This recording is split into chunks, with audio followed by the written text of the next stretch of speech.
Welcome back to the Explainer. So, picture this. You're just out for a normal stroll, and suddenly, your own foot completely goes rogue. Your toes drag, you stumble, and it feels like there's a total disconnect between your brain and your body.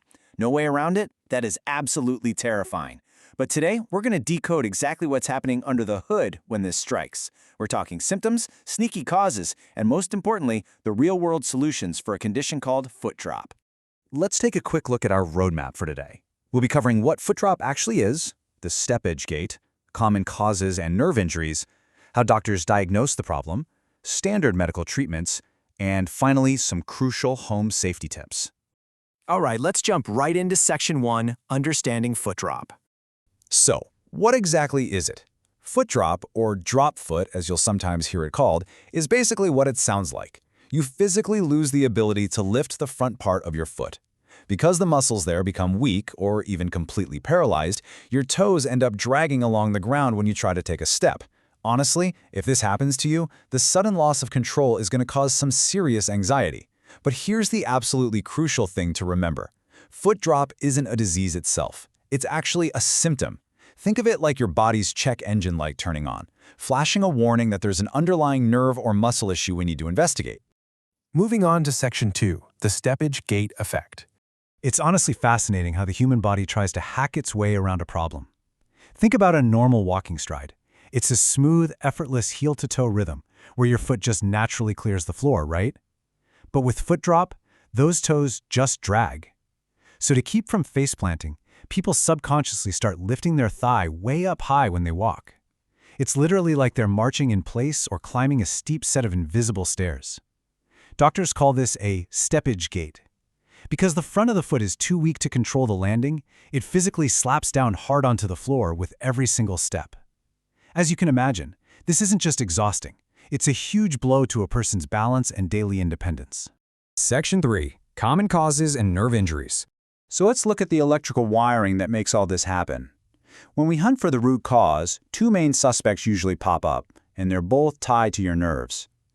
The most common culprit is a peroneal nerve injury. Now this nerve branches off your sciatic nerve, runs down the back of your thigh, wraps right around the outside of your knee, and travels down your shin. Because it sits incredibly close to the surface right by your knee, it's super vulnerable to getting pinched or bruised from knee trauma or even a hip or knee surgery. The second major suspect lives much higher up, lumbar radiculopathy. That's essentially a pinched nerve root in your lower back, specifically around the L5 vertebra.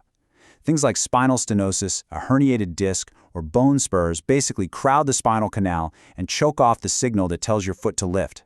Beyond just a localized pinched nerve, we also have to look at systemic, body-wide issues. Foot drop can be a downstream side effect of disorders attacking the brain and spinal cord. We're talking about heavy hitters like multiple sclerosis, stroke, or ALS. Muscular dystrophy can also be the trigger here. And we definitely can't forget about peripheral neuropathies, which are nerve disorders very often linked to diabetes. Now, this next part blew my mind a bit. It's not always a major trauma or a systemic disease causing this. Sometimes the most innocent, everyday lifestyle habits can accidentally pinch that nerve and cause foot drop even in completely healthy people. Believe it or not, just lounging around could be a hazard for your nerves. If you're someone who constantly sits with your legs crossed at the knee, you could literally be crushing that peroneal nerve on your top leg without even realizing it. Remember, that nerve sits right at the surface. The same goes for prolonged kneeling or squatting. If you spend hours picking strawberries in the garden or laying down floor tiles, you are putting massive pressure on that area. Even standard medical care, like wearing a plaster cast that ends just below the knee, can apply enough continuous pressure to completely knock that nerve offline. Section 4. Diagnosing the root problem. To figure out exactly where the signal is dropping, doctors basically have to play detective. They'll kick things off with a physical exam to check for muscle wasting and to see how much control you've lost. From there, they want eyes on the inside, using imaging tests like X-rays, ultrasounds, or MRI scans to spot any physical damage in the spine, legs, or brain. They'll likely run some blood work too, checking for things like diabetes. But the real game changers here are electromyography, or EMG, and nerve conduction tests. These actually measure the live electrical activity zipping through your muscles. It traces the signal from your brain all the way down, letting doctors pinpoint the exact millimeter where the nerve is trapped. It's pretty amazing technology. Okay, so once you have a diagnosis, I guarantee this is the very first question that pops into your head. Is this permanent, or can foot drop actually fix itself? Well, the answer really comes down to what caused it in the first place. If the culprit is just temporary nerve inflammation or a minor pinch, like say you crossed your legs way too long or had a mild injury, the foot drop can absolutely resolve on its own once that nerve has a chance to heal. The body is remarkably resilient like that. However, if it's tied to a chronic neurodegenerative condition like ALS or advanced neuropathy, it's usually a permanent reality you'll have to manage. Section 5. Standard medical treatments. So how do we manage it? For a lot of folks, the absolute best first step is physical and occupational therapy. Therapists work tirelessly to strengthen those leg muscles and basically retrain your body to walk safely. Alongside that, doctors are huge fans of orthotics. Things like custom ankle-foot braces or specific shoe inserts physically prop the foot up into a natural position, which instantly stops that exhausting steppage gait. Now, if non-invasive stuff doesn't cut it, surgery is an option. Surgeons might go in to physically free up a compressed peroneal nerve. And for permanent, chronic cases, they might even fuse ankle bones together for stability or transfer a healthy tendon from elsewhere in the leg to literally pull the foot upward. Section 6. Home safety and lifestyle. This brings us to something you can control right now, your environment. Doing a home safety audit is absolutely crucial because, with foot drop, your risk of taking a bad spill skyrockets. Step 1. Seriously, ditch the pride. Use a cane or a walker if you need to. Your balance is priority number 1.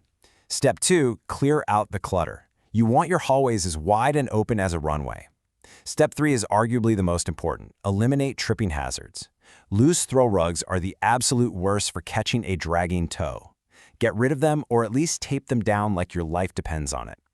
And finally, step 4, use those handrails on the stairs every single time, no exceptions. I want to share a quote from the experts at the Cleveland Clinic that I found incredibly reassuring. They point out, not being able to control your foot like you used to can be alarming. The good news is that drop foot can be temporary and many cases go away completely with treatment. It's such an important reminder, right? Yes, the symptom is terrifying at first, but it is a highly understood medical condition with very clear, proven paths forward. So, that brings us to the end of today's explainer, and I want to turn it over to you. Whether you're dealing with foot drop yourself, helping a loved one, or just nerding out on nerve health with us today, what is the very first step you're going to take today to audit your home safety and protect your mobility? Don't wait for a scary fall to make a change. Tape down those rugs, pay attention to how you're crossing your legs, and always talk to your doctor if your body starts throwing you curveballs. Thanks so much for tuning in, keep learning, and stay safe out there.